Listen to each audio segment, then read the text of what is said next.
একটা সন্তান যখন প্রাপ্তবয়স্ক হয়, সে যখন উপার্জন করে, তার সকল টাকার পয়সা এনে মায়ের কাছে দিতে হবে, বাবার কাছে দিতে হবে, তারা যা খুশি করবে না। শরীয়ত এটা বলে না। শরীয়ত বলে সম্পদ যে উপার্জন করেছে এর ব্যাপারে অধিকার একমাত্র তার। হ্যাঁ, উপার্জিত সম্পদ থেকে মার চলার জন্য, মার বেঁচে থাকার জন্য, সুস্থতার জন্য, চিকিৎসার জন্য যেটা প্রয়োজন সন্তান হিসাবে সাধ্য অনুযায়ী, মায়ের নিজের না থাকলে বা দেওয়ার মতো ব্যবস্থা না থাকলে অবশ্যই সন্তানকে সেটা বহন করতে হবে। আর স্ত্রীর সর্বাবস্থায় স্বামী হিসাবে স্ত্রীর ভরণ পোষণ এটার ব্যবস্থা করতে হবে। এর বাইরে উদ্বৃত্ত টাকা সেটা ছেলে কি মাকে উপহার হিসাবে অতিরিক্ত দিবে, না স্ত্রীকে দিবে, না কাকে কত দিবে, নাকি আদৌ কাউকে না দিয়ে নিজের অ্যাকাউন্টে রাখবে, এটা একান্ত তার ব্যাপার। এখানে শরীয়ত মা বাবাকে ইন্টারফেয়ার করার অধিকার দেয় নাই সেইভাবে যেভাবে আমাদের অনেক মা বাবা মনে করেন যে তাদের অধিকার আছে। ছেলে বিদেশ গেছে, উপার্জন করে টাকা পাঠাবে সব বাপের নামে মায়ের নাম, তারা যা খুশি করবে, তারা সেখান থেকে বৌমাকে যা দেওয়া দিবে আর যা নেওয়া দেওয়া না দিবে না। এভাবে আসলে ইসলাম মা বাবাকে এতটা অধিকার দেয় না যে সম্পদ সারা জীবন যা কামাই করবে সব বাপ মা যা ইচ্ছে তা করবে। জি না, এই সুযোগটা নেই। অনেক মা বাবা এটা জানেন না এবং এখানে অনধিকার চর্চা করেন তারা। সন্তান হিসাবে অবশ্যই মা বাবার সামনে যত বেশি সম্পদ নিজেকে, যত বেশি সম্ভব নিজেকে বিনয়ী করে তুলবে, সমর্পণ করবে, তাদের কথা মতো চলার চেষ্টা করবে। তাদের লাগবে 10 টাকা, সম্ভব হলে 15 টাকা দিবে। তাদের যা দরকার তার চেয়ে বেশি দেওয়ার চেষ্টা করবে, তাদের চাহিদার চাইতে বেশি সেবা করার চেষ্টা করবে। এটি সন্তানের জায়গা থেকে তার মানসিকতা থাকা উচিত। মা বাবার প্রতি কর্তব্য বোধের জায়গা থেকে তারা আমাদের মা বাবা, আল্লাহর পরে তাদের সদাচরণ করার গুরুত্ব সবচেয়ে বেশি আল্লাহ বলদের পরে। অতএব সেটা খেয়াল রাখবে। কিন্তু মা বাবা এর মানে এই না যে সব কিছু মা বাপ নিয়ন্ত্রণ করবে। জি না, এখান থেকেই সংসারে অশান্তিটা শুরু। মা বাপ জানে না তাদের অধিকারের রূপরেখা কি এবং কতটুকু সীমানা আছে। এর বাইরে তারা মা বাপ হিসাবেও অধিকার চর্চা করতে পারে না বা তাদের ক্ষমতা তারা জাহির করতে পারে না।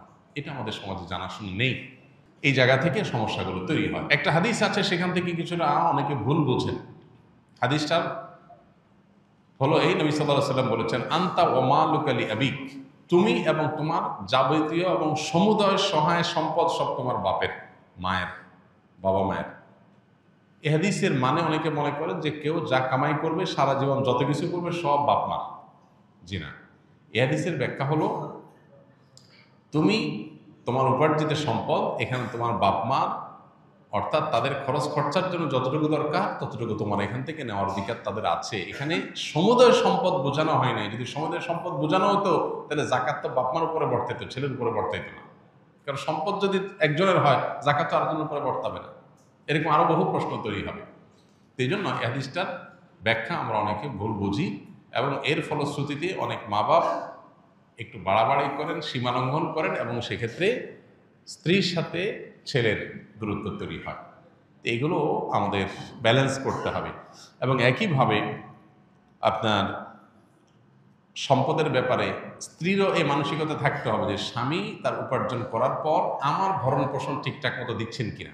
যদি দেন, এরপর বাকি সম্পদ তিনি কি করবেন, তিনি কি তার মাকে দিয়ে দিচ্ছে অতিরিক্তটা, না ভাইকে দিয়ে দিচ্ছে, বোনকে দিয়ে দিচ্ছে, এটা একান্ত তার ব্যাপার।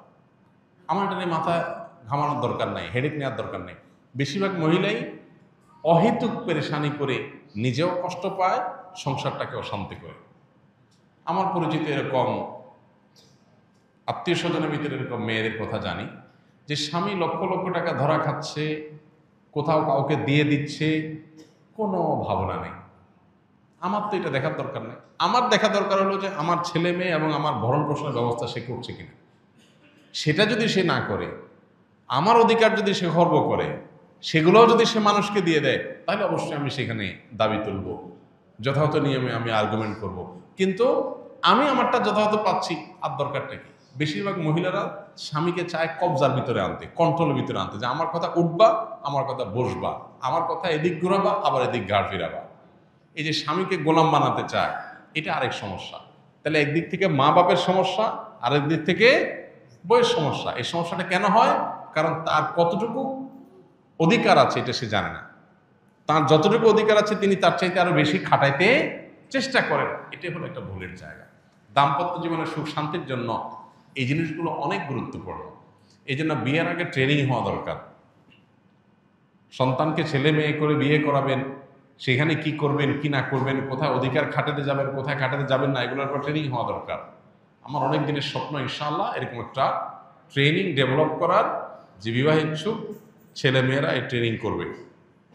ডে লং ট্রেনিং হবে, পাওয়ার পয়েন্ট প্রেজেন্টেশন হবে, যে তারা দাম্পত্য জীবনকে সুখী করবার জন্য তাদের কোন কোন পলিসি পদ্ধতি অবলম্বন করতে হবে, চ্যালেঞ্জগুলো কিভাবে ওভারকাম করবে, এই সব বিষয়গুলো থাকবে ইনশাআল্লাহ। খুব শীঘ্রই আমরা এটা হয়তো ঘোষণায় যাব এবং এই ট্রেনিংটা শুরু করব।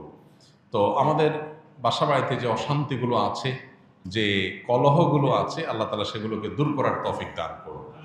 সবাইকে যার যার অধিকার, সবাইকে যার যার করণীয়গুলো আদায় করার তৌফিক দান করুন।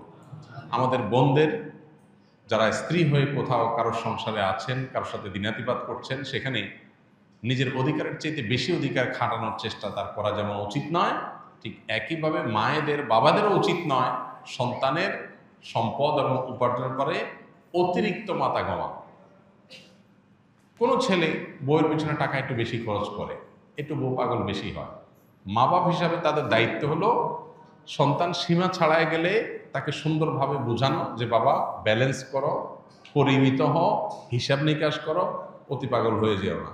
এরপর যদি দেখা যায় যে না ছেলে ভুল বুঝে বা বৌমা ভুল বোঝে, তো বাপ মা হিসাবে তারা তাদেরটা পাচ্ছে কিনা তারা দেখবে, বাকিটা নিয়ে মাথা ব্যথা করবে না, বরং আল্লাহর পরে হাওয়ালা করে দিবে।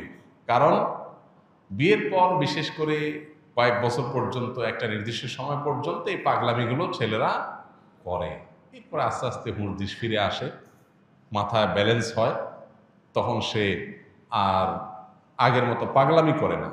তো এই টাইমটাতে মা বাবার সহযোগিতা করতে হয়, হেল্প করতে হয়। মা বাবা এখানে এসে জোর খাটাতে গিয়া অশান্তি সৃষ্টি করে দিলে এই যে পলাশ সাহার মতো ঘটনাগুলো ঘটে, এই ঘটনাগুলো যেন আমাদের পরিবারে না ঘটে, আল্লাহ আমাদের মা বাবাদেরকে এবং স্ত্রীদেরকে সবাইকে যার যার দায়িত্ব কর্তব্যের সীমা রেখাটা বোঝার তৌফিক